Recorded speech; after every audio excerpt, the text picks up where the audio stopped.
Hey everyone, welcome back to the Predator Training Room. I'm wtfmoses, and today we're going to be talking about defensive movement in PlayerUnknown's Battlegrounds.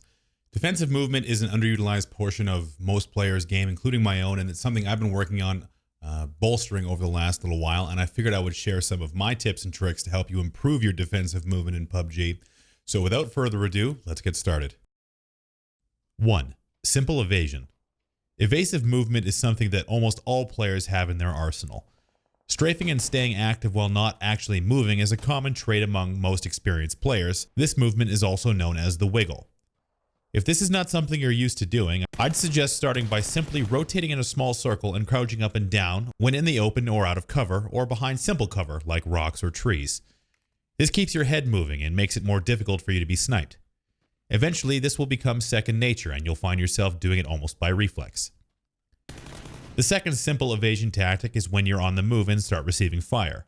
At this point, I would recommend engaging in simple zigzag movements, but also include starts and stops. Throw in a few crouches and try and stay unpredictable. Simply running in a straight line will allow your enemy to lead you effectively and you'll get taken out. 2. Recovery movement.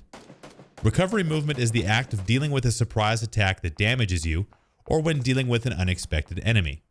Dealing with damage is a weak point among most new players, and can still be problematic for intermediate skill levels as well. When it comes to simply dealing with the initial attack, avoid panicked movement. You should expect to be shot at through all stages of the game, so in that anticipation you should try to stay cool when taking fire. An important aspect of this portion is having a set of memorized first aid binds. So take the time to set up some easily accessible key binds for first aids, bandages, and boosts. The first type of recovery movement is to evade, like what we talked about before. In this case, you've already taken damage, so you need to do your best to get to a position where you absolutely know you're safe. If you can gauge the distance from where you've been attacked and can get safe, you should first aid immediately. Regardless of health or efficiency, you should get as close to as full health as possible. The more health you have, the higher the chances that you'll win a follow-up fight with your attacker. My thought process is as follows: evade, assess, med, and then return.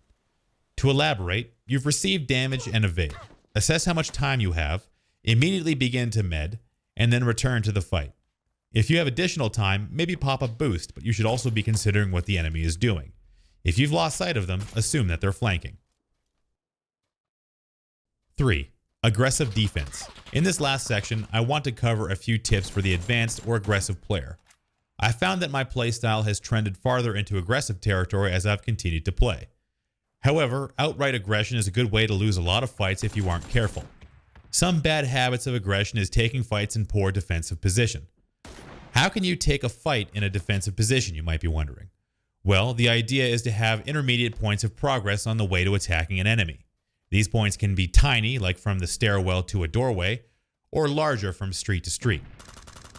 Defensive movement comes into play in these situations when you go to attack an entrenched or defensively positioned enemy and it doesn't go as planned. This requires split-second decision-making, but let's break down the process. In the initial attack, if you fail to do any damage and receive damage in return, initiate a recovery movement. If you do some damage but cannot easily kill the enemy, return to a defensive position and apply pressure with grenades or re-peek from a different angle. This is where you must decide whether it's wise to continue to attack at the same approach or try and reset the fight somewhere else. This is hyper-situational, but if presented the opportunity to kill an enemy, you should try to capitalize as best you can. But don't overcommit and become reckless. Aggressive defense is the ability to quickly determine whether the risk has become too great or if the opportunity has passed. Thanks for taking the time to watch this Predator Training Room video. Hopefully some of the concepts I covered today were helpful to you in learning a little bit more about defensive movement within PlayerUnknown's Battlegrounds. If you have any comments or suggestions about what I should be covering in this series, feel free to leave a comment down below and like the video if you liked it and share it with your friends if you think it was helpful. Don't forget to subscribe to this channel and keep an eye out for more training room videos like this one in the near future. Thanks again, and until next time, I'll see you out there.